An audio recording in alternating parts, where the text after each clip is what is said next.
अच्छा, एक बात सोचते हैं, क्या हो अगर हमारे सबसे बड़े गोल्स को अचीव करना हमारी मेहनत से ज्यादा इस बात पर डिपेंड करता हो कि हम अंदर से कैसा फील करते हैं। हम्म। सुनने में थोड़ा अजीब लगता है ना, पर आज की हमारी पूरी बातचीत इसी एक पावरफुल आइडिया पे टिकी है बिल्कुल। कि हमारे एहसास, हमारी फीलिंग्स असल में हमारी रियलिटी को शेप देती हैं। बिल्कुल। और इस आइडिया को समझने के लिए हमारे पास दो कमाल के सोर्सेज हैं। एक तो है नेविल गोडार्ड की क्लासिक किताब फीलिंग इज द सीक्रेट, बहुत ही जबरदस्त किताब है। और दूसरा है माइकल वॉटसन की एक वीडियो की समरी, जिसमें उन्होंने 6 हफ्तों तक इन प्रिंसिपल्स को अपनी लाइफ में अप्लाई किया और अपना पूरा एक्सपीरियंस शेयर किया है। हाँ, जो इसे बहुत प्रैक्टिकल बना देता है। तो हमारा मिशन आज ये समझना है कि फीलिंग्स के जरिए अपनी मनचाही चीजों को पाने का ये प्रोसेस आखिर काम कैसे करता है, इसके पीछे की थ्योरी क्या है। और सबसे जरूरी, इसे असल जिंदगी में कैसे उतारा जाए। हम प्रैक्टिकल स्टेप्स क्या हैं। ठीक है, तो चलिए इस इंटरेस्टिंग सब्जेक्ट की गहराई में उतरते हैं। तो इस आइडिया को समझने के लिए हमें सबसे पहले दिमाग के ऑपरेटिंग सिस्टम को समझना होगा, जैसा कि गोडार्ड ने बताया है। हम्म। उनकी किताब का सेंट्रल आइडिया बहुत सिंपल है पर गहरा भी। ये सिर्फ पॉजिटिव थिंकिंग के बारे में नहीं है कि सब अच्छा होगा, ये उससे एक कदम आगे है। बिल्कुल। ये कहता है कि अपनी इच्छा को पूरा हो चुका मानकर उसे अभी इसी पल में महसूस करो। उनकी किताब की एक लाइन है जो सब कुछ कह देती है, सफल प्रार्थना का रहस्य एहसास है। यहाँ दिलचस्प बात यह है कि ये सिर्फ कोई फिलॉसफी नहीं है। इसके पीछे एक तरह का साइकोलॉजिकल मॉडल है। हमारे दिमाग के दो मेन पार्ट्स हैं, कॉन्शियस माइंड और सबकॉन्शियस माइंड। अच्छा। हमारा कॉन्शियस माइंड वो है जिससे हम सोचते हैं, लॉजिक लगाते हैं, प्लान बनाते हैं। लेकिन जो असली क्रिएटिव पावर है, जो हमारी रियलिटी को बनाती है, वो हमारा सबकॉन्शियस माइंड है। ओके। और सबकॉन्शियस माइंड की एक बहुत ही अजीब और पावरफुल बात है, वो एक असली एक्सपीरियंस और एक बहुत विविड, बहुत डीपली इमेजिन किए गए एक्सपीरियंस के बीच फर्क नहीं कर सकता। एक मिनट, लेकिन ये थोड़ा मुश्किल लगता है। मतलब अगर कोई ये इमेजिन कर रहा है कि वो बीच पर है, तो उसका सबकॉन्शियस माइंड क्या सच में मान लेगा कि वो बीच पर है? एग्जैक्टली अगर इमेजिनेशन इतनी स्ट्रांग है कि वो रियल फीलिंग्स पैदा कर दे, जैसे पैरों के नीचे गर्म रेत का एहसास, सूरज की गर्मी, लहरों की आवाज, तो सबकॉन्शियस के लिए वो एक्सपीरियंस उतना ही रियल है जितना कि सच में वहां होना। अच्छा। उसके लिए फीलिंग ही फैक्ट है। वो लॉजिक नहीं करता, वो सिर्फ महसूस करता है। और उसी फीलिंग के आधार पर हमारी बॉडी, हमारे बिहेवियर और हमारे आसपास के हालात को इन्फ्लुएंस करना शुरू कर देता है। अच्छा, तो यहीं से लॉ ऑफ अजम्पशन या मान लेने का नियम आता है। सोर्सेज बताते हैं कि आपको बस ये अज्यूम कर लेना है, मान लेना है कि जो आप चाहते हो आपके पास पहले से है।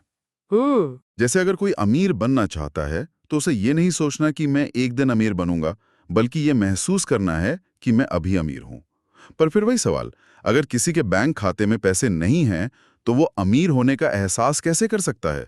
क्या ये सिर्फ खुद को धोखा देना नहीं है? It sounds a bit like faking it. बहुत अच्छा सवाल है, और यही सबसे बड़ा कंफ्यूजन पॉइंट है। ये फेकिंग इट नहीं है, ये फेथिंग इट है। अच्छा। फर्क है। फेकिंग इट का मतलब है आप बाहर से दिखावा कर रहे हैं, पर अंदर से आपको पता है कि ये झूठ है। जबकि यहाँ बात अंदर की फीलिंग को बदलने की है। हम्म। ये इस बारे में नहीं है कि आप बाहर जाके महंगी कारें खरीदने लगें। ये इस बारे में है कि आप वो सिक्योरिटी, वो फ्रीडम, वो पीस महसूस करें जो अमीर होने पर महसूस होती। मतलब कमी की फीलिंग से निकलकर। हाँ, आप कमी और डर की फीलिंग से निकलकर अबंडेंस और ग्रैटिट्यूड की फीलिंग में रहने की प्रैक्टिस करते हैं। आप उस इंसान की तरह फील करना शुरू करते हैं जिसके पास वो सब कुछ है जो उसे चाहिए। ठीक है, थियरी तो समझ आ गई, कॉन्शियस माइंड, सबकॉन्शियस माइंड और फीलिंग का रोल। लेकिन कोई आम इंसान इसे अपनी लाइफ में उतारे कैसे? मतलब व्हाट्स द फर्स्ट स्टेप? इसका कोई प्रैक्टिकल हाउ टू गाइड है? इसका एक बहुत ही पावरफुल तरीका गोडार्ड सुझाते हैं। हम्म। नींद को एक गेटवे की तरह इस्तेमाल करना। हम्म।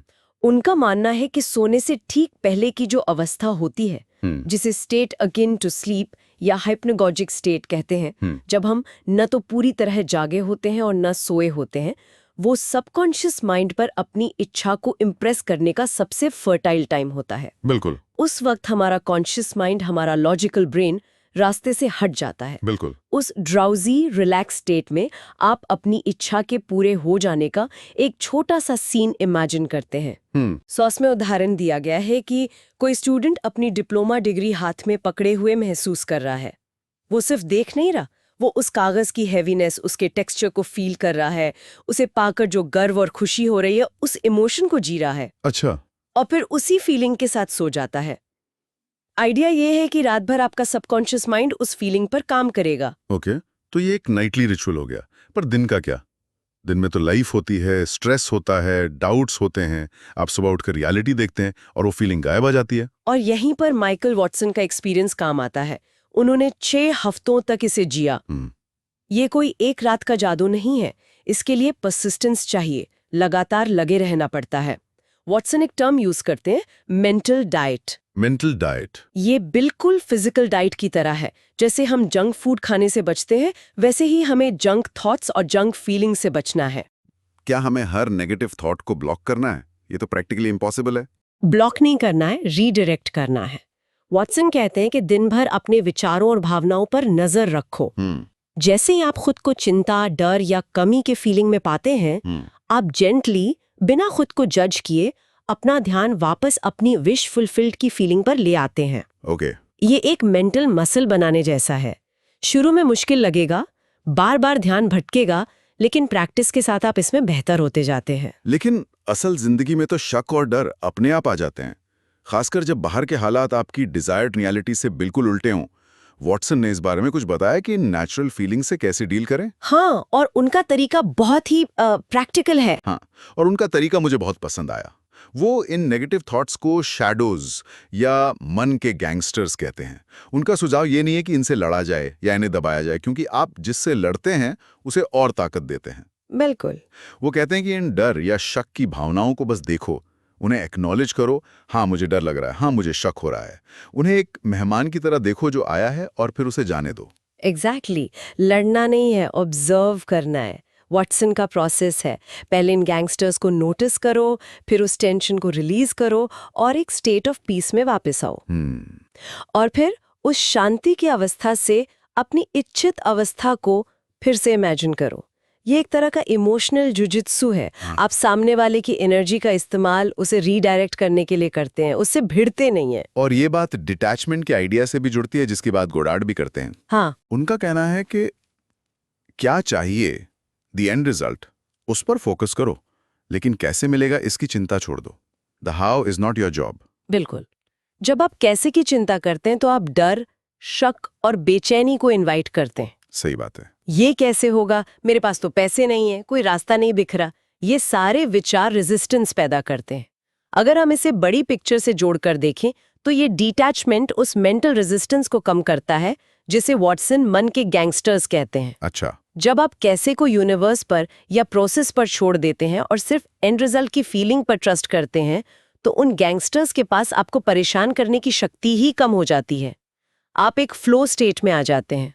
चलिए, अब इस पूरी थ्योरी को एक रियल लाइफ एग्जाम्पल से समझते हैं। माइकल वॉटसन की कहानी इसे बहुत कॉन्क्रीट बना देती है। उन्होंने ये 6 हफ्ते का एक्सपेरिमेंट पैसे को लेकर डर और कमी की माइंडसेट के साथ शुरू किया था। सोर्स बताता है कि उन्होंने एक बहुत ही दिलचस्प एक्सरसाइज की। उन्होंने नोटिस करना शुरू किया कि जब भी वो पैसा खर्च करते थे तो उनकी बॉडी कैसे रिएक्ट करती थी। अच्छा। क्या उनके कंधे टाइट हो जाते थे? क्या पेट में एक अजीब सी गांठ महसूस होती थी? ये हम में से कई लोगों के लिए बहुत रिलेटेबल है। हाँ, ये सेल्फ अवेयरनेस का पहला कदम है। उन्होंने पाया कि वो हर ट्रांजैक्शन को एक लॉस की तरह देख रहे थे। उनका शरीर डर से रिएक्ट कर रहा था। तो उन्होंने जानबूझकर इस पैटर्न को बदला। उन्होंने कमी की फीलिंग से अबंडेंस की फीलिंग की तरफ एक कॉन्शियस जर्नी शुरू की। यहाँ की इनसाइट ये है कि बेहतर महसूस करना ही गोल है। तो उन्होंने किया क्या? क्या उन्होंने ज्यादा पैसे खर्च करना शुरू कर दिया? नहीं, उन्होंने पैसे खर्च करने के पीछे की फीलिंग को बदल दिया। ओके। जब वो बिल पे करते, चाहे वो कॉफी का हो या घर के किराए का, वो गुस्से या डर से नहीं बल्कि ग्रैटिट्यूड और प्यार से करते। वाह। वो मन में सोचते, थैंक यू कि मेरे पास इस सर्विस के लिए पे करने के लिए पैसे हैं। वाह। वो पैसे को एक लॉस की तरह नहीं बल्कि एक एनर्जी की तरह देखने लगे जो सर्कुलेट हो रही है। उस सर्विस के लिए आभार महसूस कर रहे थे और ये विश्वास कर रहे थे कि ये पैसा उनके पास वापस आएगा। ये एक छोटा सा शिफ्ट था, पर इसका इमोशनल इम्पैक्ट बहुत बड़ा था। वाटसन की एक और उपमा बहुत इंटरेस्टिंग है। वो कहते हैं कि वास्तविकता को एक इरादे से गर्भवती करने की तरह है, जिसकी अपनी एक गर्भधारण अवधि होती है। हाँ, ये बहुत ब्यूटीफुल एनालॉजी है। अरे वाह, ये एनालॉजी तो कमाल की है। मतलब reality pregnant with an idea. This changes everything for people who are impatient like me. ये इंतजार को एक फ्रस्ट्रेटिंग पीरियड से बदलकर एक नेचुरल डेवलपमेंट फेज के रूप में देखने का नजरिया देता है। बिल्कुल। आप बीज बोने के बाद हर दिन उसे खोद कर नहीं देखते कि जड़ें निकली या नहीं। आप उसे पानी देते हैं और प्रोसेस पर ट्रस्ट करते हैं। एग्जैक्टली ये एनालॉजी पेशेंस और ट्रस्ट की इंपॉर्टेंस को समझाती है। कुछ इच्छाएं जल्दी पूरी हो सकती हैं, कुछ में ज्यादा समय लग सकता है, लेकिन अगर आप अपनी फीलिंग को मेंटेन रखते हैं तो रिजल्ट जरूर आएगा। और ये सिद्धांत सिर्फ फाइनेंस तक ही सीमित नहीं है। सही। जैसा कि सोर्सेज में बताया गया है, वॉटसन कहते हैं कि ये हेल्थ, रिलेशनशिप्स और पर्सनल सक्सेस पर भी इक्वली लागू होता है। अगर कोई बीमार है तो वो स्वस्थ होने की फीलिंग में जीता है। अगर कोई अच्छा रिश्ता चाहता है तो वो प्यार में होने और सराहे जाने की फीलिंग को महसूस करता है। तो असल में ये पूरी सोच हमारे काम करने के तरीके को ही पलट देती है। हम जिंदगी भर सीखते हैं कि कुछ पाने के लिए करना पड़ता है, एक्शन लेना पड़ता है, हसल करना पड़ता है। हाँ। जबकि ये सिद्धांत कहता है कि पहले उसे होने का एहसास करो। ये करने से होने की तरफ एक पूरा का पूरा माइंडसेट शिफ्ट है, जो बाहरी मेहनत से ज्यादा आंतरिक अवस्था, आपकी इंटरनल स्टेट पर जोर देता है। बिल्कुल सही पॉइंट है। एक्शन का अपना रोल है, लेकिन वो एक्शन इंस्पायर्ड एक्शन होना चाहिए जो सही फीलिंग से निकले, ना कि डर या कमी की भावना से। अच्छा। जब आप अबंडेंस फील करते हैं तो आपको जो अपॉर्चुनिटीज दिखेंगी और आप जो एक्शन लेंगे वो बिल्कुल अलग होंगे उस इंसान से जो कमी की भावना से ऑपरेट कर रहा है। तो इस सब का निचोड़ क्या है? अगर हम इस पूरी डिस्कशन के की टेकअवेज देखें तो पहली और सबसे जरूरी बात यह है कि हमारा सबकॉन्शियस माइंड हमारी फीलिंग्स की भाषा समझता है और उसी के आधार पर हमारी रियलिटी बनाता है। दूसरी, सिर्फ इच्छा न करें बल्कि अपनी इच्छा के पूरे हो जाने की फीलिंग को ज्यूम करें, उसे जिएं। बिल्कुल। तीसरी, सोने से ठीक पहले का समय इस प्रैक्टिस के लिए गोल्ड माइन है। और चौथी, जो मुझे सबसे प्रैक्टिकल लगी, वो है डर और शक से लड़ना नहीं, उन्हें ऑब्जर्व करना और शांति से उन्हें जाने देना। हाँ, और अगर हम गॉडार्ड और वॉटसन को एक साथ देखें तो एक खूबसूरत सिनर्जी दिखती है। सही। गॉडार्ड हमें टाइमलेस फंडामेंटल प्रिंसिपल देते हैं और वॉटसन हमें एक मॉडर्न प्रैक्टिकल केस स्टडी देते हैं कि आज की दुनिया में इन प्रिंसिपल्स को कैसे जिया जा सकता है। दोनों इस बात पर जोर देते हैं कि पीस और ट्रस्ट जरूरी है और डर सबसे बड़ी रुकावट है, और ग्रैटिट्यूड की भूमिका को भी नहीं भूलना चाहिए। सही बात है। वॉटसन का प्यार से चीजों के लिए भुगतान करने का नजरिया असल में अबंडेंस के लिए ग्रैटिट्यूड एक्सप्रेस करने का ही एक प्रैक्टिकल तरीका है। तो कुल मिलाकर इच्छा से हकीकत तक का सफर कोई बाहरी दौड़ नहीं, बल्कि एक गहरी आंतरिक यात्रा है। ये हमारे अपने एहसासों के लैंडस्केप से होकर गुजरती है। जो हम अंदर कंसिस्टेंट बेसिस पर फील करते हैं, वही हम बाहर एक्सपीरियंस करते हैं। और अंत में श्रोताओं के लिए एक सवाल।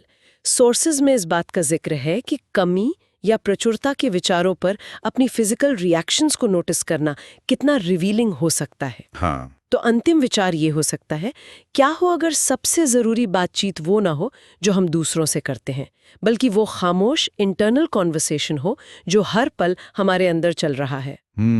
और क्या हो अगर उस बातचीत के फीलिंग टोन को बदलने से बाकी सब कुछ अपने आप बदल सकता है।